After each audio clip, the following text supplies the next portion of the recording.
திரு Lawrence அவர்கள் நல்ல கருத்துக்களை சொன்னார். எனக்கு அதுல ரொம்ப பிடிச்ச கருத்து என்னன்னா, ஒரு லைப்ரரியில இருந்து ஒரு பிரசன்டேஷனுக்கு புக்கு கொண்டு போய் கொடுக்கீங்கன்னா அந்த புக்கை படிச்சுட்டு ஒருத்தரும் கொடுக்கறது இல்லை.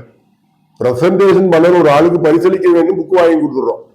இப்போ அவர் சொன்னது போல பிடிஎஃப் அவங்க வந்ததுன்னா அந்த பிடிஎஃப் டவுன்லோட் பண்ணி ஓபன் பண்ணி பார்த்துட்டு தான் அனுப்பணுங்கிற ஒரு நிலை ஏற்படுகிறது. அது ஒரு விதத்தில். ஆனா இந்த அச்சு புத்தகத்தை வாசிப்பது சுகமா அல்லது டிஜிட்டலை வாசிப்பது சுகமா? எது சுகமானது? வாசிப்பது சுகம், முதல்ல அது எல்லாருக்கும் தெரியும். வாசிப்பது சுகம். அது அச்சு புத்தகத்திலே வாசிப்பது சுகமா அல்லது டிஜிட்டல் முறையில் வாசிப்பது சுகமா? எல்லாரும் டிஜிட்டல் பார்த்து தான் வர்றாங்க. ஆனா டிஜிட்டலை பார்த்து வருவதை விட அச்சு புத்தகத்தை பார்த்து வருவது ரொம்ப சுகமானது அப்படின்னு சொல்லி நான் சொல்லல, மரிய ரேச்சல் உங்கள்கிட்ட சொல்ல வருகிறார்கள். அவர்களே வரவேன். தித்திக்கும் தெள்ளமுதாய் தெள்ளமுதின் மேலான முத்துக்கனியே முத்தமிழே, அன்னை தமிழுக்கும் என் அணியினருக்கும் எதிரணியினருக்கும் நக்கீரராய் அமர்ந்திருக்கும் நடுவருக்கும் எனது வணக்கம். அச்சு புத்தகம் மூலமாக வாசிக்கின்ற அனுபவமே சிறந்தது என்ற ஒரு தலைப்புல என்னோட அணியிலிருந்து நான் பேச வந்திருக்கேன். அச்சு புத்தகமே சிறந்த அனுபவம் அப்படின்னு நான் சொல்றேன். ஏன் அப்படின்னா, இப்ப புத்தகங்களை நம்ம படிக்கிறோம். அந்த புத்தகங்களை படிக்கும் போது அடுத்த பக்கத்தை மெதுவா திருப்பும் போது அதுல இருந்து கிடைக்கிற ஒரு சத்தம், பழைய புத்தகங்களுடைய பக்கங்களை புரட்டும் போது அதுல இருந்து கிடைக்கிற அந்த வாசனை, நமக்கு ஏற்புடைய கருத்துக்களை அடிக்கோடிடும் போது கிடைக்கிற ஒரு திருப்தி, இது எல்லாமே ஒரு அனுபவம் தான். இந்த அனுபவம் டிஜிட்டல்ல கிடைக்குமான்னு கேட்டா நிச்சயமா அதுக்கு வாய்ப்பே இல்லை. அச்சு புத்தகங்கள்ல மட்டும்தான் இந்த அனுபவம் நமக்கு கிடைக்குது. நடுவரையா நீங்க பாத்தீங்க அப்படின்னா, புத்தகங்கள்ல மட்டும்தான் ஏதாவது ஒரு மூலையோ அல்லது ஏதாவது ஒரு பக்கத்தையோ நம்மளால மடிக்க முடியும். ஏதாவது நமக்கு பிடித்த வரிகளையோ நினைவாற்றல் இருக்க வேணும் அப்படின்னு நினைக்கிற வரிகளை நம்மளால அடிக்கோடிட முடியும். அப்புறம் ஏதாவது ஒரு மூலையில ஏதாவது ஒரு ஓரத்துல சில குறிப்புகளை எழுதி வைக்க முடியும். இதெல்லாம் தான் ஒரு வாசகருடைய வாழ்க்கை சுவடிகள் அப்படின்னு சொல்றாங்க. இத நம்ம ரொம்ப வருஷம் கழிச்சு இப்ப நான் அந்த புத்தகத்தை நான் திரும்ப எடுக்கிறேன். அந்த புத்தகத்தை எடுத்ததும் நான் எதுக்காக இந்த பக்கத்தை மடக்கி வச்சிருந்தேன், எதுக்காக இந்த வரியை நான் அடிக்கோடிட்டு இருந்தேன், இதுல என்ன குறிப்பை நான் எழுதியிருந்தேன் அப்படின்னு நமக்குள்ள பல நினைவுகள் மலர ஆரம்பிக்கும்.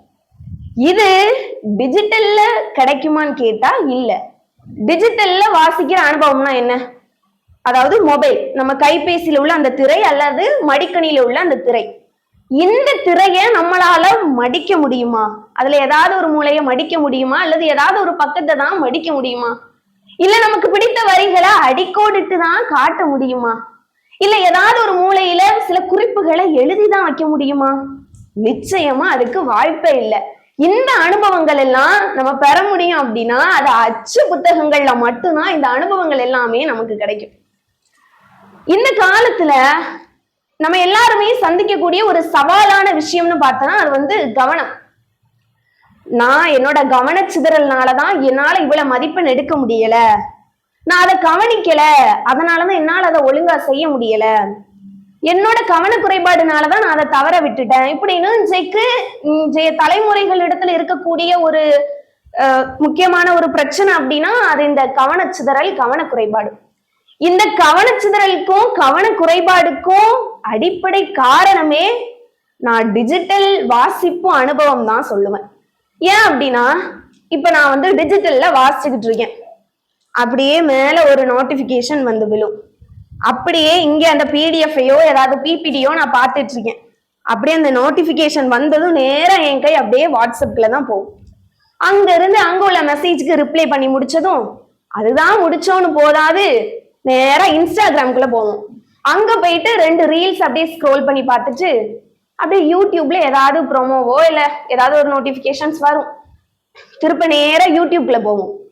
அங்க போயிட்டு அங்க 2 ஷார்ட்ஸை பார்த்துட்டு இப்படியேதான் அடுத்த மெசேஜ்க்கு ரிப்ளை பண்ணிட்டுன்னு நம்மளுடைய கவனம் முழுவதும் சிதறடிக்கப்படுவது டிஜிட்டல்ல மட்டும்தான். இதுவே அச்சு புத்தகத்தை எடுத்துக்கிருவோம். அச்சு புத்தகத்தை எடுத்துட்டேன்னா நம்மளோட கவனத்தை சிதறடிக்கக்கூடிய பொருட்கள் அங்க எதுவுமே இருக்காது, அந்த புத்தகம் மட்டும்தான் நம்ம கையில இருக்கும். நம்ம கவனம் முழுவதுமே அந்த புத்தகத்துல மட்டும்தான் இருக்கும். அதுவும் நம்ம நீண்ட நேரம் அந்த புத்தகத்தை வாசிச்சு முடிக்கிற ஒரு பயிற்சியை கூட நமக்கு தர்றதும் அந்த அச்சு புத்தகம் மட்டும்தான். இன்றைக்கு நம்ம தலைமுறைகள் எல்லாம் ஈஸியா ஒண்ணு சொல்றாங்க, அதாவது I am a multi tasker அப்படின்னு. மல்டி டாஸ்கர் அப்படின்னா என்னன்னா, ஒரே நேரத்துல என்னால பல வேலைகளை செய்ய முடியும் அப்படின்னு உன்னை ஈஸியா நம்ம எல்லாருமே பெருமையா சொல்லிட்டு இருக்கோம். அதாவது நான் மொபைல் பார்ப்பேன், அதுலதான் படிக்கேன், அதை பார்த்துட்டே மேல வர்ற மெசேஜுக்கும் நான் ரிப்ளை பண்ணுவேன். நான் மியூசிக்க போடுவேன், மியூசிக்க போட்டுட்டே படிப்பேன். நான் பாட்டு கேட்டுட்டே எழுதுறதுனால எழுதுவேன், படிப்பேன் அப்படின்னு இன்றைக்கு இதெல்லாம் நம்ம ஒரு மல்டி டாஸ்க் அப்படின்னு நினைச்சு நம்ம பேசிட்டு இருக்கோம். ஆனா இதுவே அச்சு புத்தகத்தை எடுத்துட்டா நம்மளால இவ்வளவு வேலைகளை செய்ய முடியுமா? இதெல்லாம் நடக்கக்கூடியது டிஜிட்டல் புத்தகத்தை படிக்கிறதுல மட்டும்தான் இதெல்லாம் நடக்குமே தவிர அச்சு புத்தகத்துல இது எதுவுமே நடக்காது.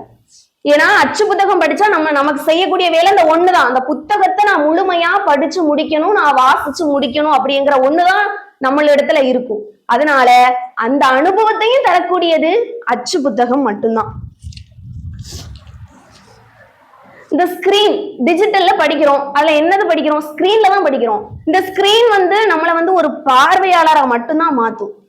புத்தகம் நம்மள உருவாக்குபவர்களா மாற்றும். அப்போ நம்ம பார்ப்பவர்களா இல்லாம, அதாவது பார்வையாளர்களா இல்லாம படைப்பாளர்களா மாறணும் அப்படின்னா அதுக்கு சிறந்தது இந்த அச்சு புத்தகம் மட்டும்தான். அதோட அனுபவம் தான் சிறந்தது. எனக்கு முன்னாடி பேசின ஐயா லாரன்ஸ் அவங்க என்ன சொல்லியிருந்தாங்க அப்படின்னா, திருக்குறள் ஓலைச்சுவடிகள்ல தான் எழுதினாங்க, அதை நம்மளால படிக்க முடியுமா அப்படின்னு கேட்டிருந்தாங்க. நிச்சயமா ஓலைச்சுவடிகளை நம்மளால படிக்க முடியாதான். ஆனா அதோட மாற்றமா வந்ததுதான் சுவடுகள், புத்தகங்களா இன்றைக்கு நம்ம கையிலேயே அந்த புத்தகமா இருக்கு, அதை தான் நம்ம படிச்சுக்கிட்டு இருக்கோம்.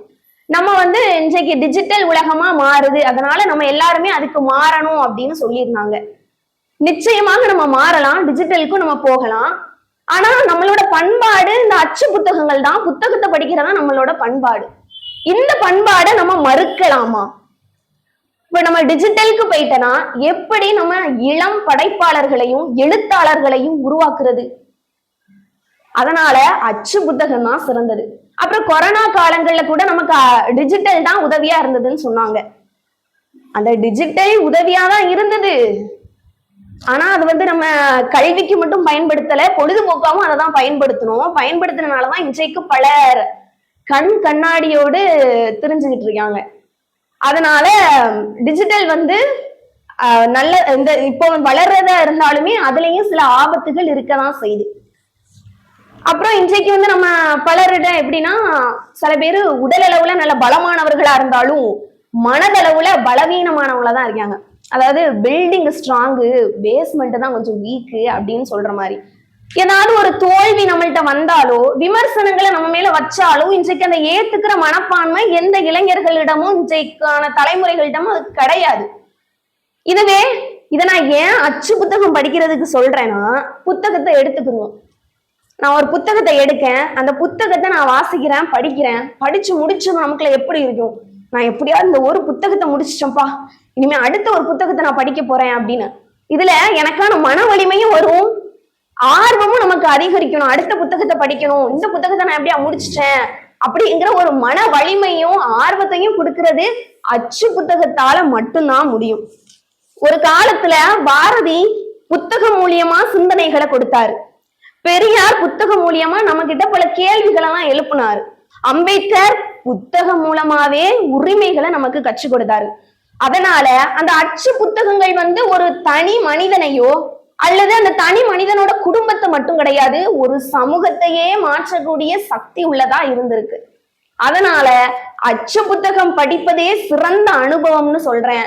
நம்ம ஒரு பார்வையாளரா இல்லாம ஒரு படைப்பாளராக மாறணும்னா அதுக்கு அச்சு புத்தகமே சிறந்தது. அச்சு புத்தகமே சிறந்த அனுபவம்னு நடுவர் அவர்கள் தீர்ப்பை எங்களுக்கு வழங்கணும்னு சொல்லி எனது உரையை முடிக்கிறேன். நன்றி.